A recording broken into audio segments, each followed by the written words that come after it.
Hey guys, so I just harvested a doe, but what I want to do is give you guys some tips here just on tracking. In my case, my deer only ran maybe 20-30 yards, but there's some things that you can do to really help yourself when you go to do deer tracking. And for me, one of the very first things is pay attention to where the deer was standing when you took the shot. Bow, gun, doesn't matter. And then try to mark the last spot that you know that you were able to see the deer.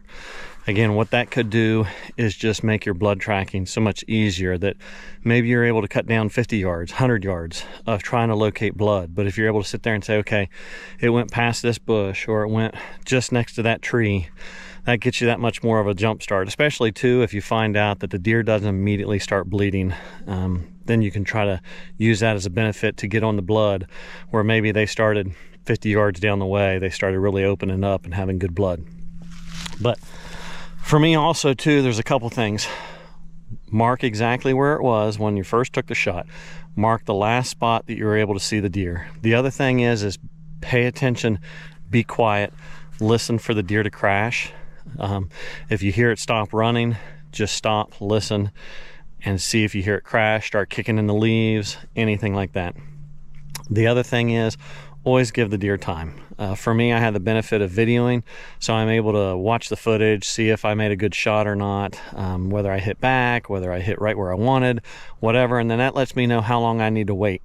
One thing is if the deer is dead in 45 minutes, it's going to be dead in 4 hours. So don't push the deer. Make sure you're smart. There's always that saying, when in doubt, back out. So 1, if you don't see the deer crash. 2, if you didn't hear the deer crash, give it time. Half hour, 45 minutes, an hour, 2 hours. Again, it's all dependent too on where you think your shot hit. And then finally, when I'm finally going to start tracking the deer, for me, there's a couple things. 1, I only want me and maybe 1, 2 other people tops.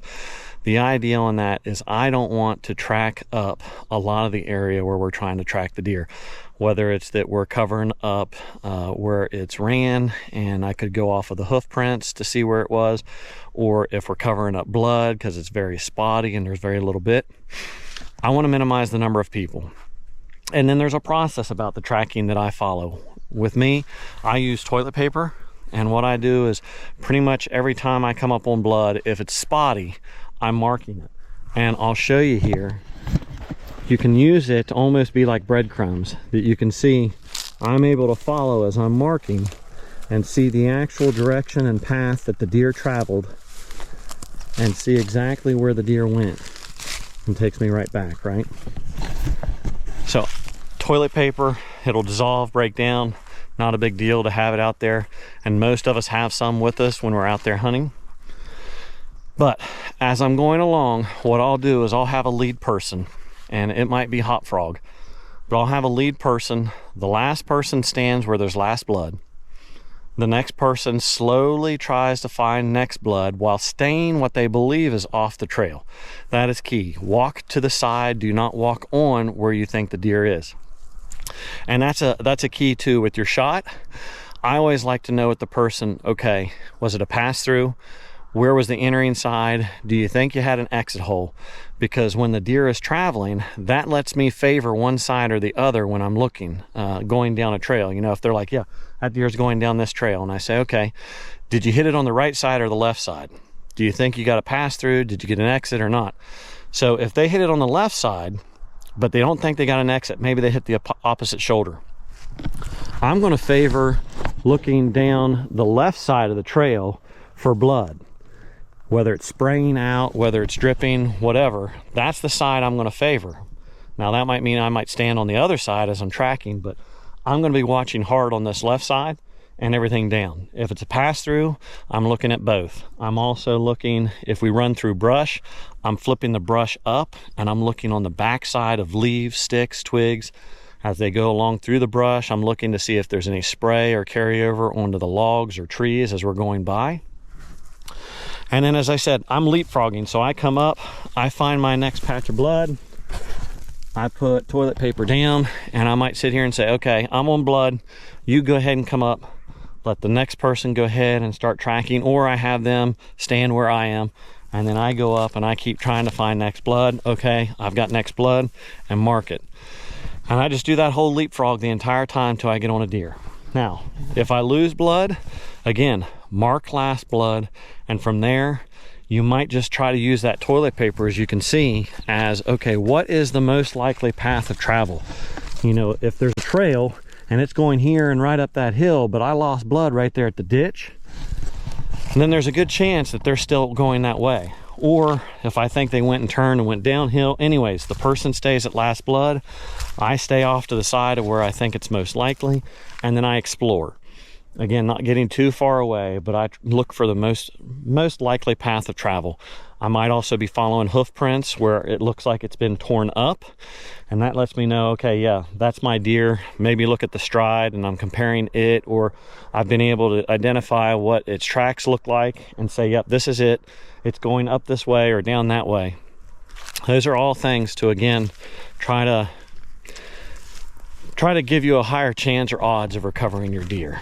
And, you know, eventually, if you lose blood and you can't find where it went from there, I still go back to last blood, and I'm down on my hands and knees trying to find a drop that's going the one way or it's going the other way if I'm at a fork, that just gives me that direction to say, this is definitely the way they went. Do not lose patience and just start ripping down these trails or going all around.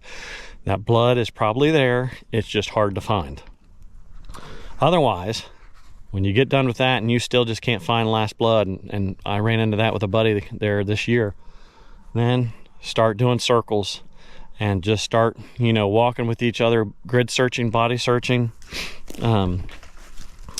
The other thing is too, is if you do find that you can't get on the deer, you can't locate it, give it a day or two, come back in, listen for coyotes in the first light, listen for them at last light. At the same time too, look for crows, look for buzzards. They could be great indicators of being able to locate where your deer is. And then at the same time too, another option is to get a dog with, you know, a tracker and see if they can't get on it, which is another benefit too of minimizing the number of people that are helping you track that deer. That's just that much more or less scent that they've traipsed around and laid down, makes it harder for the dog to be able to track. Because you might be carrying some of the scent that the deer laid down on your feet and then moving it all around and making it a harder track for them.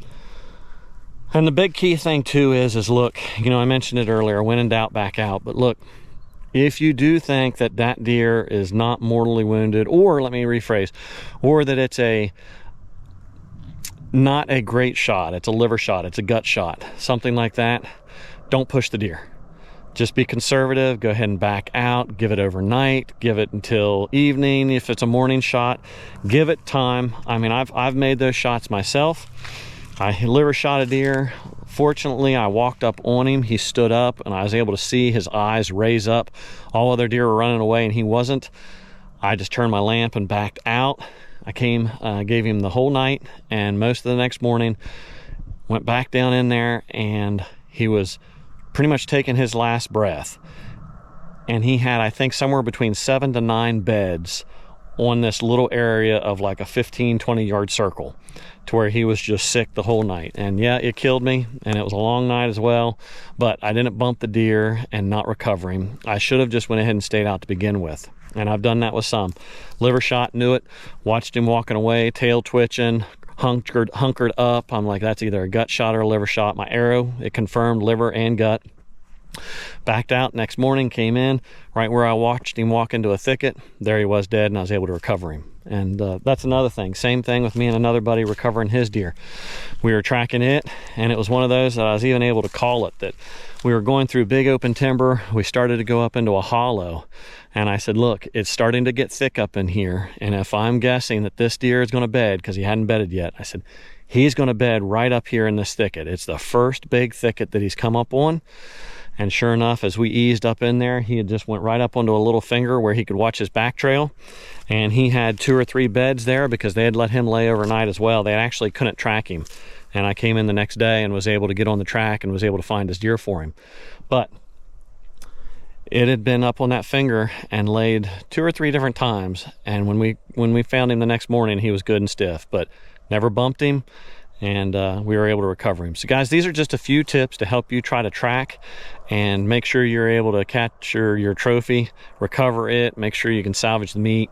And sometimes, you know, we make bad shots and there's just nothing we can do and the coyotes get it, or we got to let it lay overnight. But just take some of these tips that I've given you for trying to be able to track or locate your deer, and hopefully that'll help you here in the future and be able to help you locate your trophy as well. So guys, appreciate you watching. Hope this helps you.